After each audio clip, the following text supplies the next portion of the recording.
नाना नानी दादा दादी। लेकिन आप बिल्कुल ठीक कह रहे हैं कि हमें ये जिम्मेदारी, मैंने इसके साथ एक लाइन और भी बोली थी, अगर आपको ध्यान हो कि ये गाड़ी के दो पहिए हैं, तो मेन एंड वुमेन, इनके बिना हम सोचें कि कोई काम हो जाएगा तो नहीं हो सकता। हम 33% की बात करते हैं, लेकिन 33% जरूरी है, बावजूद उसके मेन की हेल्प की हमें बेहद ज्यादा जरूरत पड़ेगी, जो भी है। तो मेरा जो मतलब है वो यही है कि मदर फादर, हम अपने जॉब के कारण अपनी जिंदगी को ठीक से चलाने के लिए उन बच्चों पे भी हमें ध्यान देना बहुत ज्यादा जरूरी है। क्योंकि मौसमी, मैं आपको बताऊं, मैं 4 इलेक्शन फाइट कर चुकी हूं असेंबली के, और मेरी 75% कॉन्स्टिट्यूएंसी जो है वो रूरल है। और मैं देखती हूँ छोटे बच्चे शहरों में भी, आप पान की दुकान पे देख लीजिए, 6-7 क्लास का लड़का स्मोक कर रहा होता है। तो आखिर क्यों? इतने अच्छे स्कूल से निकल के वो आ रहा है, उसके बाद उसने दिखा कि अभी मैं फ्री हूं तो मैं पान की दुकान पे एक सिगरेट पी लूं, तो आखिर कहीं ना कहीं लैक करता है उसकी जिंदगी में, प्यार लैक कर रहा है, कुछ तो गाइडेंस लैक कर रही है, वो होना बहुत ज्यादा जरूरी है। Last question. Hello ma'am, I might have misunderstood my self. You said एक महिला के लिए 1 साल 2 साल अकेले बिताना बहुत मुश्किल होता है। Did you want to imply कि it's very important for a woman to have a male counterpart with her all the time, something like that? ये डिफरेंट वो है जो महिला लेना चाह रही है, डोमेस्टिक वायलेंस से परेशान होकर अकेली रह रही है, जो इतनी एम्पावर नहीं है कि अपनी जिंदगी को काटने के लिए उसके पास अपना खुद का पैसा है, उनके लिए बहुत प्रॉब्लम होती है। लेकिन ऑलरेडी जो वर्किंग है फिर अलग हो जाते हैं तो उनके लिए कोई प्रॉब्लम नहीं है। लेकिन ज्यादातर केसेस जो आते हैं हमारे पास, वो ऐसे आते हैं कि मैम मेरे पास कुछ भी नहीं है, मैं आज रात को भी कहाँ सोऊंगी वो भी मेरे पास ठिकाना नहीं है, पेरेंट्स के पास कब तक रहूंगी वो भी मेरे लिए जगह नहीं है।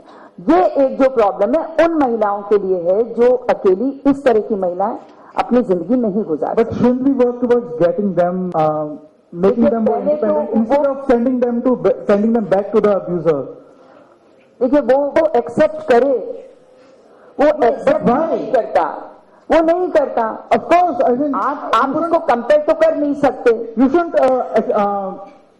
shouldn't be expecting an abuser to accept a woman. I mean, he's abusing her. That shouldn't be expected out of him. Why expect him to accept a woman who's been abused by a man? Quite obviously, he's not married. हाँ बताइए। Hello. Violence को आगे बढ़ाने में एक alcohol का, शराब का बहुत बड़ा रोल है। और ये दिल्ली की ये जो घटना हुई थी उसमें भी आपने देखा कि वो चीज सामने आई। फिर 15 बाद ही क्लस्टर बस में जो घटना हुई उसमें भी वो बात थी कि वो शराब के नशे में था। मेरा ये कहना है कि क्या ये जो दिल्ली सरकार की जो आबकारी जो नीति पॉलिसी है एक्साइज की, इसमें हम देख रहे हैं सन 2000 और 2001 में दिल्ली सरकार को 560 करोड़ रुपए केवल मिलते थे आमदनी। अब 2011 तक आते आते ये आमदनी 2027 करोड़ रुपया बढ़ गई है। यानी कि दिल्ली में कुछ दूरी पर शराब का ठेके खोले जा रहे हैं। तो क्या ये जो महिलाओं में जो हिंसा बढ़ी है कि शराब के नशे में कोई पीछा कर रहा है, कोई छेड़ रहा है, कोई इस तरीके की आगे बढ़ करके इवन बलात्कार, रेप जैसी घटनाएं जो हैं, तो क्या आयोग की तरफ से कि दिल्ली सरकार अपनी इस आबकारी जो नीति है, पॉलिसी है, इसमें कुछ बदलाव करेंगे कि आज दिल्ली के अंदर जगह जगह पानी नहीं मिल रहा है, पानी के लिए लड़ाई हो रही है, टैंकर भेजे जाते हैं, उसमें मारामारी हो रही है। पानी तो दिल्ली सरकार हमको नहीं दे पा रही है, लेकिन ये शराब का ठेका गली गली में क्यों खोला जा रहा है? थोड़ा आयोग की तरफ से कोई दिल्ली सरकार को कि ये भी एक राजधानी में, मैं देश की बात नहीं कर रही हूँ, दिल्ली से जुड़ा मसला इसलिए मैंने दिल्ली की बात किया है। मैं आपके माध्यम से ये कहना चाहूंगी कि इस पे भी कुछ विचार करना चाहिए कि सिर्फ आमदनी में और पैसा लेने का जो तरीका है कि शराब उसके लिए है, जबकि गांधी जी ने भी इसके लिए बहुत एक चैप्टर पूरा इसके विषय में लिखा, और हम आज गांधी जी को मानने वाले पूरा उसको शराब का बहाव दिल्ली में बहा रहे हैं। ये इसके ऊपर बहुत मैं समझती हूँ आयोग की तरफ से भी एक ऐसा आप बिल्कुल ठीक कह रही हैं। और साल फाइनेंस मिनिस्टर थे राजस्थान में और ये फाइनेंस के अंदर में ही आता है एक्साइज जो है। और एक्साइज एक ऐसा डिपार्टमेंट है जो सबसे ज्यादा रेवेन्यू गवर्नमेंट को देता है, इसलिए गवर्नमेंट इस पर बड़ी लीनियंट पॉलिसीज बनाती है। लेकिन मैंने राजस्थान में भी और कई जगह मैंने लिख के भेजा है कि ये जो राजस्थान ने तो फॉलो किया है, राजस्थान में 8 बजे शराब की दुकानें बंद हो जाती हैं। लेकिन रूरल एरियाज में कौन जाता है देखने, जहां सबसे ज्यादा इस तरह के कांड हो रहे हैं, जो इंसिडेंट हो रहे हैं। आप बिल्कुल ठीक कह रही हैं। इस पे हम आयोग की तरफ से पूरे हिंदुस्तान की सरकारों को लिखेंगे, क्योंकि और भी कई ऐसे डिपार्टमेंट्स हैं जिनसे आप रेवेन्यू गेन कर सकते हैं, जहां टूरिज्म पोटेंशियल है। तो टूरिज्म से आप अपने स्टेट को टैक्स फ्री कर सकते हैं, इतना तक है, बशर्ते आप उधर ध्यान दें। उधर आप उस तरफ अपना ध्यान ही नहीं देते। माइंस डिपार्टमेंट एक ऐसा डिपार्टमेंट है जो सबसे ज्यादा रेवेन्यू देता है, लेकिन मैं सोचती हूँ कि एक्साइज जो सबसे ज्यादा रेवेन्यू देती है, लेकिन ये रेवेन्यू की वजह से गवर्नमेंट को इतना लीनियंट पॉलिसीज नहीं बनानी चाहिए जिससे कि इस तरह के जो कांड हो रहे हैं वो हो। आपका सजेशन बिल्कुल ठीक है, मैं जरूर इस पर बात करूँ। मैं क्वेश्चन पूछना चाहती हूँ, भी काम कर रही हूँ, लेकिन उन तरफ से सबके तरफ से मैं आपको सजेशन मांग रही हूँ कि जो आशाएं काम करती हैं गांव-गांव में, तो उनको एक सब्जेक्ट दिया जाए। जो इन्होंने सभी ने कहा वही सही है, लेकिन क्या होता है कि पुलिस स्टेशन में कोई घरेलू हिंसा हो, कोई भी हो, उनके साथ जो भी प्रॉब्लम, वो नहीं जाते, क्योंकि ना वो बात खुलती भी है कि वो पुलिस स्टेशन में जाए तो वहाँ 4 लोग होते हैं, उनके घर में से ही 1 लोग होता है, वो वहां तक आई, इससे भी और झगड़े हो जाते हैं। जो गांव-गांव में है छोटे छोटे, तो उनका ये सब महिलाओं की तरफ से है, ना कि मैं अकेले क्वेश्चन कर रही हूँ कि आशाओं को एक काम दिया जाए कि वो सर्वे करे कि जिन जिन घर में ये प्रॉब्लम्स है वो कहीं तो वो ये हो जाए, तो फिर वो लोग जाकर वो वहां कंप्लेंट करे, ना कि वो औरत जाकर वहां कंप्लेंट करे, क्योंकि वो जाते ही नहीं और उनको कोई लॉज भी मालूम नहीं है, छोटे छोटे भी हो, किसी को मालूम नहीं है। अभी मैं सतारा में रूरल एरिया जावली में काम कर रही हूँ,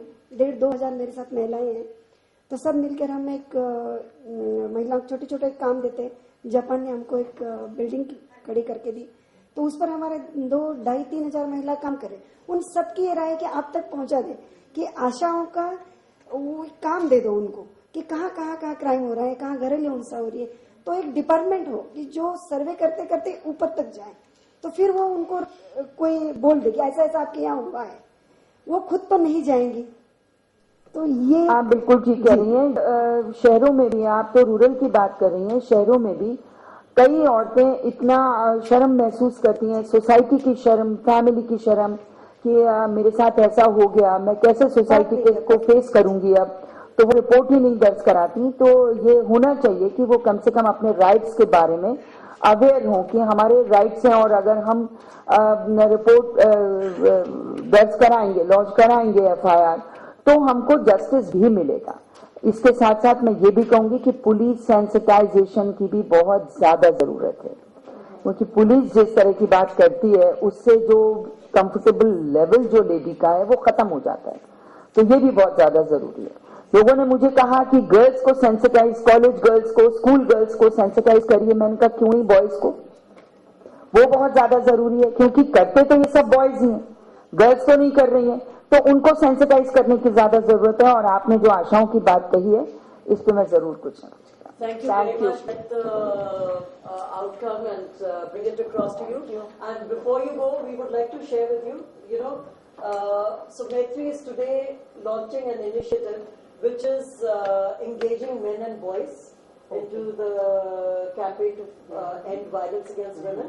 So we are bringing out a pledge which it's a 1 million signature campaign. So we will, I'll come and update you on that. Thank you so much. Thank you. Tea break and 15 minutes. No.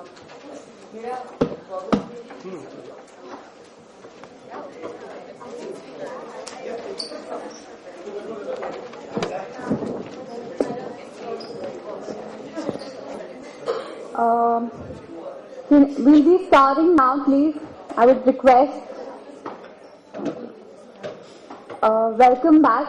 Our next session, University of Chicago School of Law, and Cornell University.